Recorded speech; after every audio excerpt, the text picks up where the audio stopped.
The ring, the revelation, and the moment everything felt different. There are some Taylor Swift moments that feel bigger than the headline itself. Not because Taylor says something shocking. Not because there is a dramatic announcement. But because, for just a few seconds, the superstar disappears behind the story, and fans get a glimpse of the person underneath. That is exactly what happened when Taylor Swift was asked about the ring on her finger. The conversation had already been filled with excitement. Her new era was underway. The music was becoming a worldwide conversation. Fans were analyzing lyrics, visuals, Easter eggs, outfits, performances, and every tiny detail surrounding the next chapter of her career. And then, almost casually, the conversation turned toward something much more personal. The ring. The interviewer had caught a glimpse of it. Taylor was asked whether she wanted to show it. And Taylor simply said yes. But what came next was more revealing than anyone might have expected. Because the question wasn't only about what the ring looked like. It was about who designed it. And Taylor confirmed something that immediately made the moment feel far more personal. Travis Kelce designed the ring. Not simply selected it. Not simply approved a design. He had been paying attention. And according to Taylor, that was exactly what made the ring so meaningful.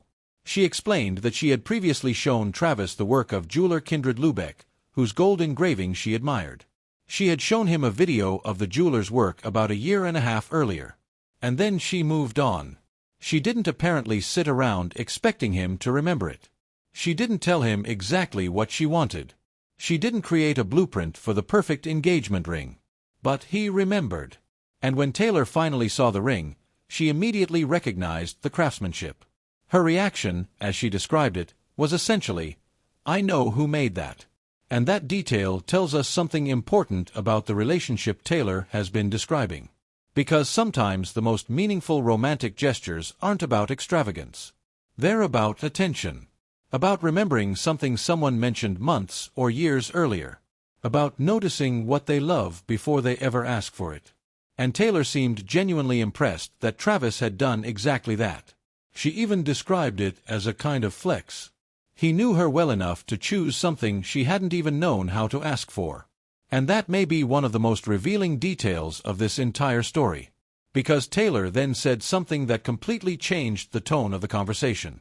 She explained that people might assume she had spent her entire life imagining her wedding. After all, this is Taylor Swift.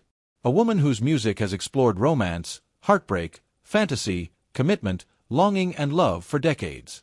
A woman who has written countless songs about relationships.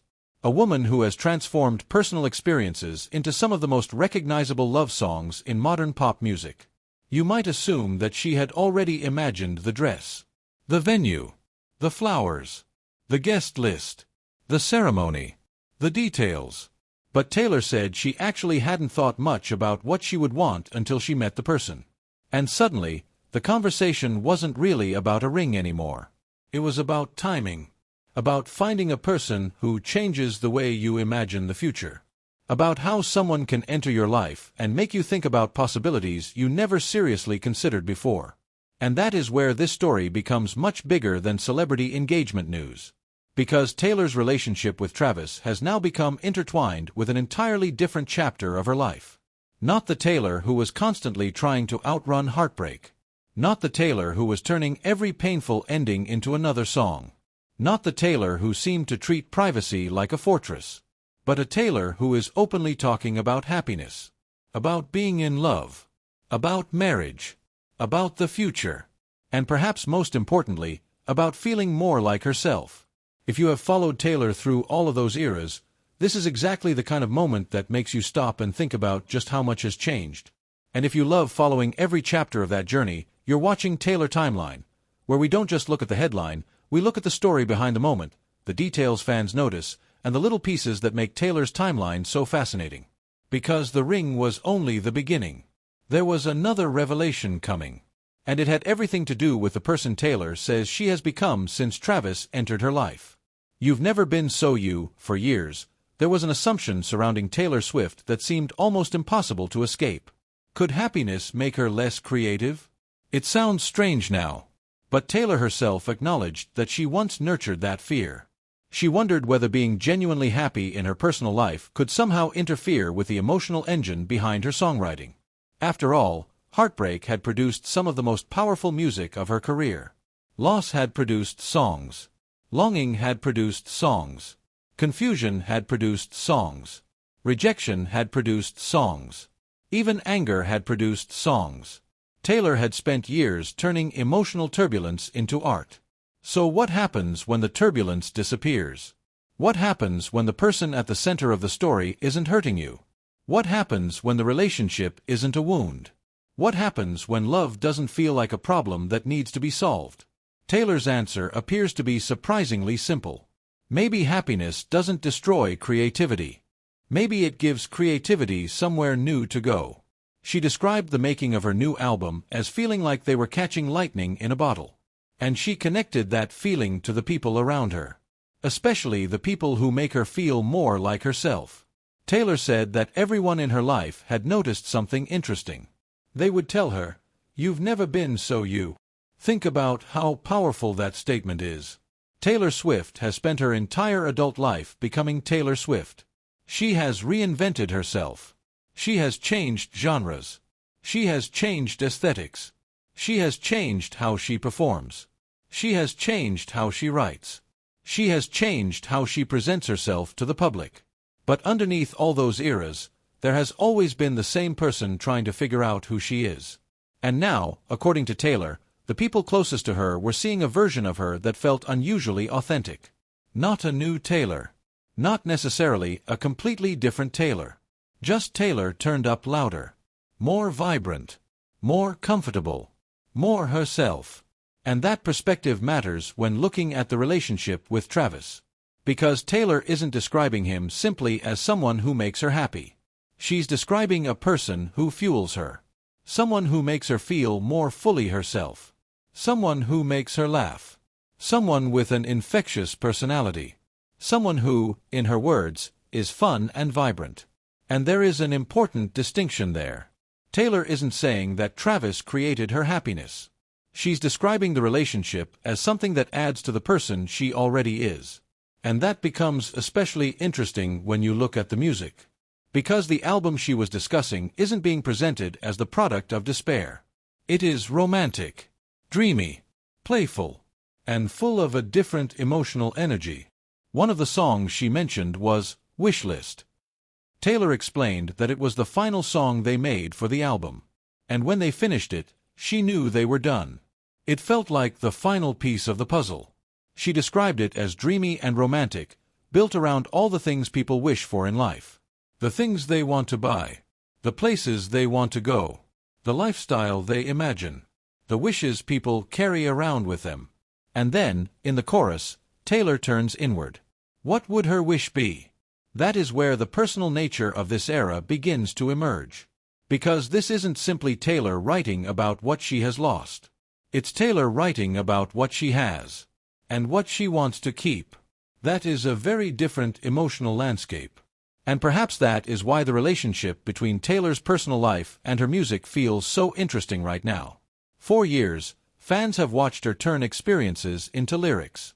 Now they're watching what happens when the experience is happiness. But before we get too far ahead, there is another detail that makes this moment even more significant. Taylor wasn't only talking about her relationship. She was talking about her fans. And when she described what she saw from the stage during the Eras tour, she revealed something that Swifties have always suspected.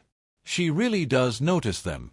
The fans she could see from the stage. One of the most beautiful parts of the conversation came when the discussion turned toward the relationship between Taylor and her audience. The interviewer drew a comparison between Taylor and the Spice Girls. Both artists, she suggested, had placed their fans at the center of what they do. And Taylor immediately acknowledged that connection. She praised the Spice Girls for understanding something that can be difficult for artists at the highest level of fame. Fans don't simply want music. They want to feel connected to the people making it. They want to feel seen. They want to feel that the artist understands what the music means to them. Taylor explained that as a fan herself, she understood how powerful it can be to feel known. But she also recognized that there is a balance. An artist has to listen to the audience without losing their own artistic vision. You cannot simply create everything based on what people demand. You still have to make art for your own reasons. And yet, the audience matters. That philosophy has been a huge part of Taylor's career. And the Spice Girls understood it too. The interviewer remembered being young and having a Spice Girls doll. She talked about how she and her friends would argue over which one of the blonde dolls they would get to be. And Taylor's reaction was genuine surprise. This wasn't simply a celebrity interview. For a few moments, it became a conversation between two fans of different generations. The interviewer had grown up admiring the Spice Girls. And now she was sitting across from Taylor Swift. Taylor herself had grown up watching artists who came before her. Now she was the artist another generation had grown up watching. That is the strange circular nature of pop culture. One generation becomes the inspiration for the next. And suddenly, Taylor is sitting in the position that once belonged to the stars she admired. The same thing became apparent when Taylor talked about seeing the audience during her own tour. She described seeing entire families, grandparents, parents, children, people from different generations experiencing the same concert together. And she said it felt like an enormous honor. That may be one of the most important parts of the era's tour story. Because the tour wasn't just a collection of concerts. For many fans, it became a family event. Parents took their children. Adults who had listened to Taylor since the beginning brought younger relatives. Fans who discovered her through one era stood next to fans who had been there from the very beginning. And Taylor was standing on stage watching all of it happen. She said this was the first time she had seen it so intensely. Imagine being on a stage in front of tens of thousands of people. The lights are bright. The crowd is enormous. There are signs everywhere. Phones are in the air. People are singing. And yet Taylor says she could see individuals. She could see the families.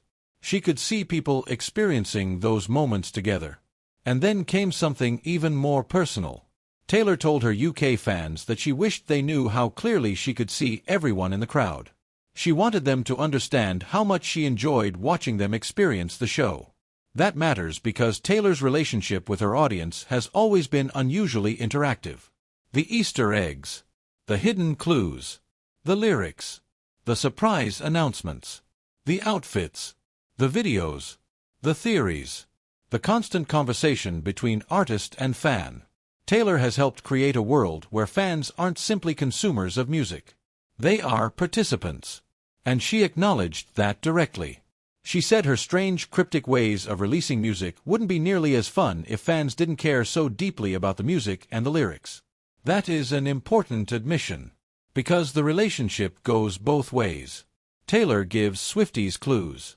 Swifties look for them. Taylor hides details. Swifties analyze them. Taylor releases music. Fans build entire theories around it. And that cycle has become part of the Taylor Swift experience. But there was one thing Taylor said that might matter even more. She said that the way fans engage with her music is part of what motivates her to go all the way with it.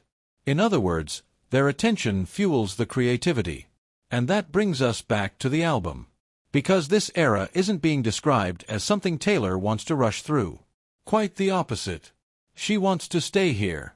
She said she loves the theme. She loves the aesthetic. She wants to make more music videos. She finally has time to do things like that.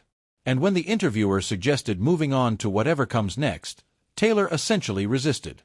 Not yet. She wasn't ready. She was having too much fun. That may sound like a small comment.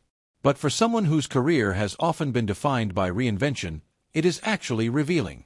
Taylor isn't always looking toward the next era. Sometimes she wants to live inside the current one. And that makes the question of her next chapter even more fascinating. Because the interviewer wasn't really talking about the next music era. She was asking about something else. Taylor's married life era. And Taylor's response made it clear that even she is still processing the fact that this future is now real. The future Taylor never planned. The interviewer asked about Taylor's wedding plans. And Taylor laughed. Not because she wasn't excited. Quite the opposite. She said she was incredibly excited. But she had only just gotten engaged. And suddenly, everyone wanted to know what came next. The wedding. The ceremony, the planning, the bridesmaids, the guest list, the celebration, the details. But Taylor admitted that she hadn't even thought about some of those things yet. And the reason is surprisingly revealing. She said she would have expected herself to be the kind of person who had spent her entire life imagining a wedding. But she wasn't. She hadn't spent years constructing the perfect fantasy in her head. She didn't already know exactly what she wanted. Instead, she said she only really began thinking about it after meeting the person. That is one of the most significant emotional details in the entire conversation, because it reframes the engagement. It's not about Taylor finally getting the wedding she always dreamed about. It's about Taylor discovering that she actually wanted a wedding at all, because she met someone with whom the idea of marriage suddenly made sense. And that distinction is enormous. For someone who has spent so much of her life writing about love, Taylor's admission is almost unexpectedly grounded. The fantasy wasn't the point. The person was. The future became interesting because of who she would be sharing it with. And the interviewer joked about the practical side of things, the friends, the girls' night, the bachelorette celebration. Taylor admitted that her girlfriends are scattered around the world. They're busy. Everyone has their own lives. So even organizing a single night could be an adventure. It was a light-hearted exchange. But beneath the laughter was something very relatable. Taylor Swift may be one of the most famous people on the planet. But planning a wedding still involves calendars. Friends who live in different places. People with busy schedules. And trying to find a night when everyone can actually be together. That is the funny thing about celebrity. The scale changes. The basic human experience often doesn't. And then the conversation returned to Travis. The interviewer had seen him on stage during Taylor's show. She described him as a big, strong American football player. Taylor laughed. She talked about how naturally Travis moves through life. How he doesn't seem nervous about much. How he has an infectious personality. How much he makes her laugh. And then came a line that perfectly captured the kind of relationship Taylor was describing.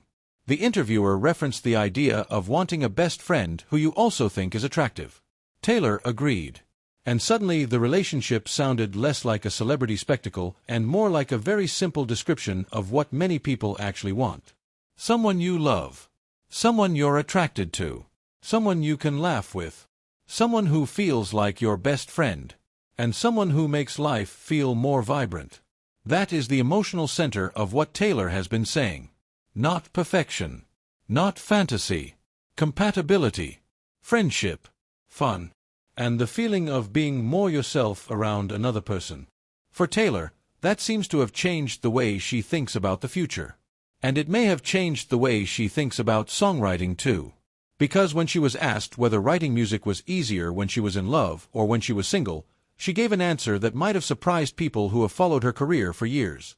She explained that earlier in her career, she had developed a fear. What if she stopped being miserable? Would she still be able to? Right. It is an understandable fear for a songwriter whose work became famous for translating emotional experiences into music.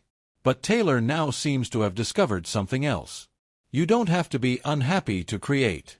In fact, the right kind of happiness might make you more creative. She said that people who fuel you can fuel every part of you. They make you walk taller. They make you more vibrant. They make you feel more like yourself. And hopefully, she said, that comes through in the music.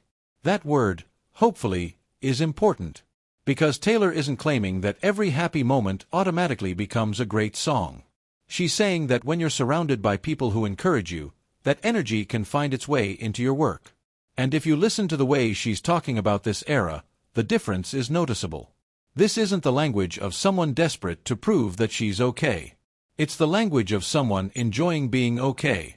And that is a very different thing. Travis Kelce didn't just buy a ring. He listened. Now we come back to the ring. Because the ring itself contains a small story about the relationship. Taylor had shown Travis the jeweler's work. A video. A style she liked. Something she thought was beautiful. And then time passed. She apparently didn't expect that moment to become important. But Travis remembered. He worked with the jeweler. And when Taylor finally saw the finished ring, she recognized the style immediately. That is what makes the story so compelling. The gesture wasn't based entirely on guesswork. It was based on something Taylor had already shared. Travis had listened. He remembered. And then he used that information to create something personal. Taylor's reaction suggests that this mattered to her. She didn't simply say the ring was beautiful. She emphasized that he somehow understood what she would want even though she herself hadn't known exactly what she would want. And that is a very different kind of romantic story. It's not about someone giving you the most expensive thing. It's about someone paying attention. And for a person whose entire life is built around noticing details, that may be especially meaningful. Taylor notices things. She notices lyrics. She notices symbols. She notices colors. She notices references. She notices tiny moments and turns them into stories. Her fans do the same thing. They analyze everything she does. So when Taylor says Travis remembered a tiny detail from a conversation or a video she had shown him long before the engagement, there is an almost poetic symmetry to it. The person who built a career around details had someone paying attention to hers. And perhaps that's why the ring became such a meaningful part of the conversation. It represented more than the engagement. It represented being known, being listened to, being understood. And then there is another layer. Taylor is now openly talking about marriage while simultaneously insisting that she isn't ready to leave her current musical era. That's actually a fascinating combination. She is preparing for a major personal transition. But artistically, she doesn't want to rush. She said she wants to make more music videos. She has time to create. She's enjoying the world of the album. She doesn't want to move on yet. And maybe that is exactly where Taylor is right now. In previous chapters, every new era seemed to demand another transformation, another reinvention, another aesthetic, another identity. But now, she seems comfortable enough to say, I'm enjoying this. I'm staying here for a while. And that may be one of the clearest signs of personal growth. You don't always have to run toward the next thing. Sometimes you can simply enjoy where you are. The kindness behind the headlines, but the story of Taylor's current chapter isn't only about romance. It is also about what she does with the position she has. And during the holiday season, that became especially visible. At Arrowhead Stadium, where Taylor was spending time alongside Travis Kelce, she reportedly made a series of personal gestures toward staff members working on Christmas Day. One of those employees was catering attendant Robin Gentry. According to the account provided in the source, Taylor approached her with a warm smile and thanked her for working on Christmas. She then gave her a $600 tip. For the employee, it was an emotional moment. The significance wasn't only the money. It was the recognition. Working on a major holiday means being away from family, away from normal traditions, and often serving people who are there to enjoy their own celebrations. Taylor's gesture acknowledged that sacrifice. And Gentry later described Taylor and Travis as caring people. That is the part of celebrity generosity that often gets overlooked. A headline can reduce it to a number. $600. $1 million. $197 million. But behind every number is a person. A worker. A family. A musician. A crew member. Someone who might be able to do something they couldn't otherwise afford. Someone who might get time with their family. Someone who might feel seen during a difficult season. And Taylor's giving during this period extended far beyond one employee. According to the source, she donated $1 million to Feeding America, supporting efforts to help families facing hunger during the holidays. She also made another $1 million donation to the American Heart Association, a cause described as being close to her family. She also supported Music Cares, the Recording Academy program that assists people in the music community. And the Academy of Country Music recognized her support for its ACM Lifting Lives campaign. Those contributions tell a larger story. Taylor's relationship with music isn't only about performing. She is part of an enormous ecosystem. Musicians, songwriters, technicians, dancers, crew, production teams, venue employees, industry professionals, people whose names most fans will never know. And during the massive 21-month Eras tour run, Taylor became known for rewarding the people who helped make that tour possible. The source states that she distributed a staggering $197 million in bonuses to her crew. That number is difficult to even visualize. But Taylor herself reportedly framed the gesture in a very human way. She talked about imagining the lives her team would return to, the time off, the families they would reunite with, the excitement of finally going home after months on the road. She compared the feeling of giving back to the excitement of Christmas morning. And that is important, because Taylor wasn't simply talking about money. She was talking about what money could do. Time, family, rest, freedom, a chance to reconnect, a chance to celebrate. That perspective fits with the way she has talked about her fans too. Taylor's career has always been built around relationships. The relationship between artist and audience. The relationship between songwriter and listener. The relationship between the person on stage and the people working behind the scenes. And now, increasingly, the relationship between Taylor and the people she chooses to share her personal life with. Which brings us back to Travis. Because the wedding isn't being presented as something Taylor is planning alone. According to a source cited by People, the couple have been approaching the process together. Equally involved. Equally excited. Not rushing. Not treating it as a one-sided project. But as something they are navigating as partners. And that detail is worth remembering. Because the public sees the ring. The engagement announcement. The photographs. The headlines. But a marriage is built in the much quieter moments. The conversations. The decisions. The compromises. The planning. The ordinary details that don't make headlines. And Taylor's comments suggest that those are the things she is beginning to think about now. The engagement that changed the conversation when Taylor and Travis announced their engagement, they did it in a way that felt distinctly like them. The caption joked about an English teacher and a gym teacher getting married. It was playful. Light. A little self-aware. And very different from the kind of grand, overly serious celebrity announcement people might have expected. That tone is important. Because so much of Taylor's public life has been analyzed with extraordinary seriousness. Every lyric becomes evidence. Every outfit becomes a clue. Every appearance becomes a theory. Every relationship becomes a timeline. So when she and Travis can simply joke about themselves, there is something refreshing about it. It feels less like a carefully constructed celebrity moment and more like two people having fun with a major life event. And perhaps that's why Taylor's comments about the engagement feel so different from some of her earlier conversations about relationships.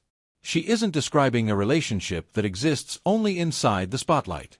She's describing friendship, laughter, mutual excitement, a partner who pays attention, a person who makes her feel more like herself, and a future she hadn't necessarily planned until the right person entered her life. That last part may be the most important. Because Taylor Swift has spent years being asked about what comes next. The next album. The next tour. The next era. The next relationship. The next reinvention. The next chapter. But now she is talking about a future that isn't entirely about her career. Marriage changes the question. It isn't just, what's Taylor Swift going to do next? It's also, who is Taylor Swift going to become next? And those are very different questions. Because careers can be planned. Albums can be scheduled. Tours can be announced. Music videos can be filmed. But life doesn't always follow a timeline. Sometimes the biggest chapters arrive when you weren't expecting them. And that seems to be exactly what Taylor is saying happened here. She didn't spend her life imagining the wedding.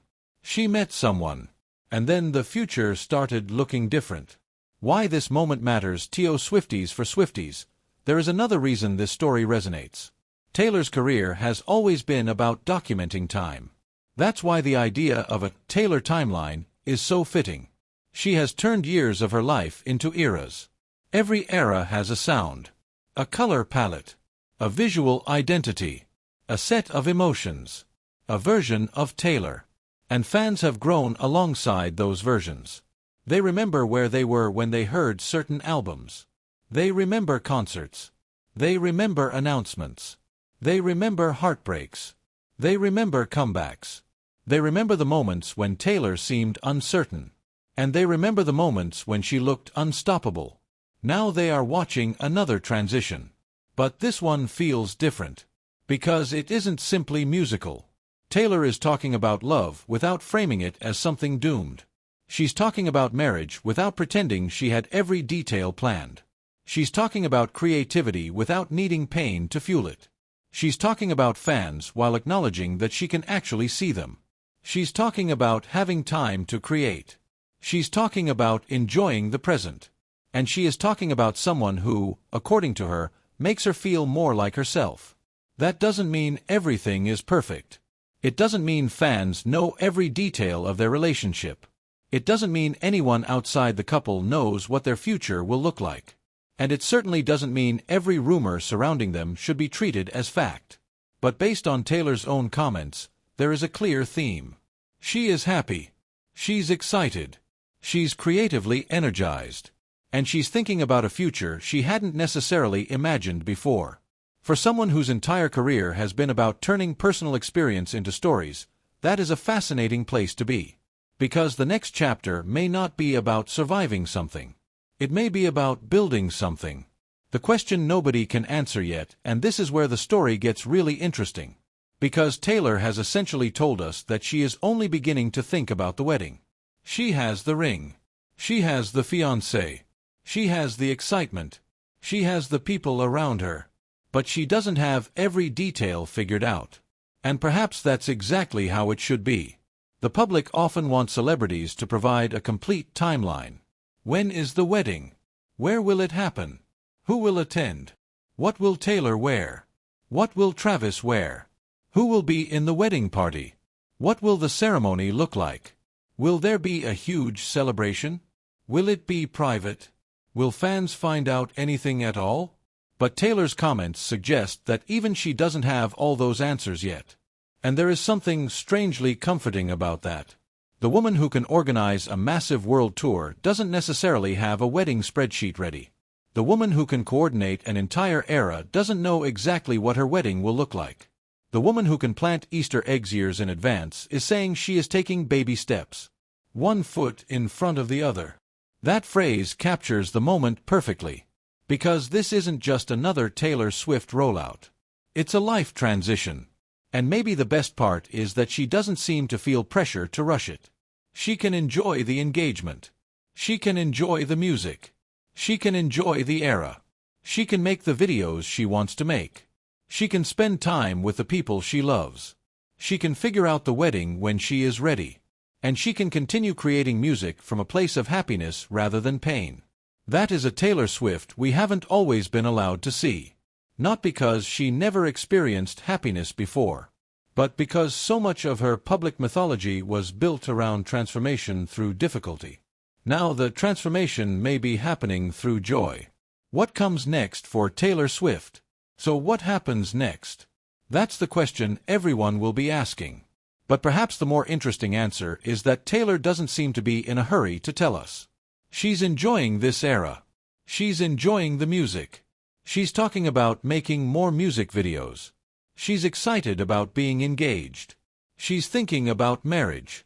She's surrounded by people who tell her she's never been more herself. And she's continuing to connect with fans who have followed her through every chapter. There will undoubtedly be more speculation. There will be theories. There will be photographs analyzed frame by frame. There will be questions about wedding dates, venues, guest lists, dresses, and everything else. That's part of being Taylor Swift. Her life is watched on a scale few people will ever experience. But beneath all of that noise, Taylor's own message is surprisingly simple. She met someone. He paid attention. He made her laugh. He made her feel more like herself. She became engaged. And now she's figuring out what comes next. Not according to a perfect plan. Not according to a timeline someone else created. But one step at a time. And perhaps that's why the ring became such a powerful symbol. Because it isn't only a piece of jewelry. It represents attention, memory, partnership, and the possibility of a future that Taylor didn't spend her whole life planning. She didn't need to know exactly what she wanted before she met the person. She simply needed to meet someone who made the future feel worth imagining. The Taylor Swift era that isn't about running away for years. Taylor Swift's story was about movement. Leaving. Starting over. Reinventing. Recovering. Releasing. Touring. Changing. Growing. Every era seemed to begin with Taylor stepping into something new. But maybe this chapter is different. Maybe this one is about staying. Staying in the happiness. Staying in the music. Staying in the relationships that make her feel grounded. Staying in an era she doesn't want to rush through. And perhaps most importantly, staying present for a future she never expected to imagine until she met the person she wanted to share it with. The Ring tells part of that story. The music tells another part. The Eras tour tells another. Her generosity tells another. And her fans are woven through all of it. Because Taylor's journey has never really been just about the woman on stage. It has also been about the people standing in the crowd. The people singing every word. The families experiencing the concerts together. The crew members making the shows possible. The friends who have stayed close through different eras. And now, the person standing beside her as she enters a chapter she once never imagined for herself. Taylor Swift has spent her career writing about what it means to find love, lose love, search for love, and finally understand what love can look like. Now she gets to live another version of that story. Not necessarily the perfect version. Not the version with every detail already planned. Just the version that begins with two people saying, "Let's figure this out together." And maybe that's why the most revealing thing Taylor said wasn't about the ring itself. It wasn't about the jeweler. It wasn't about the design. It wasn't even about the engagement. It was the realization that she never knew what she wanted until she met the person. Because sometimes the future doesn't arrive as a plan. Sometimes it arrives as a person. And when it does, everything you thought you knew about your own timeline can change. That may be where Taylor Swift is right now. Still writing. Still creating. Still surprising her fans. Still finding new versions of herself. But this time, perhaps she's not running toward the next chapter. She's simply enjoying the one she's in. And for Swifties who have watched her journey from one era to the next, that might be the most beautiful part of all. Because whatever happens next, another song, another video, another performance, another personal milestone, or eventually the wedding Taylor says she is only beginning to think about, one thing is certain. The story isn't over. In fact, another era may have only just begun. And here at Taylor Timeline, we'll be here for every chapter.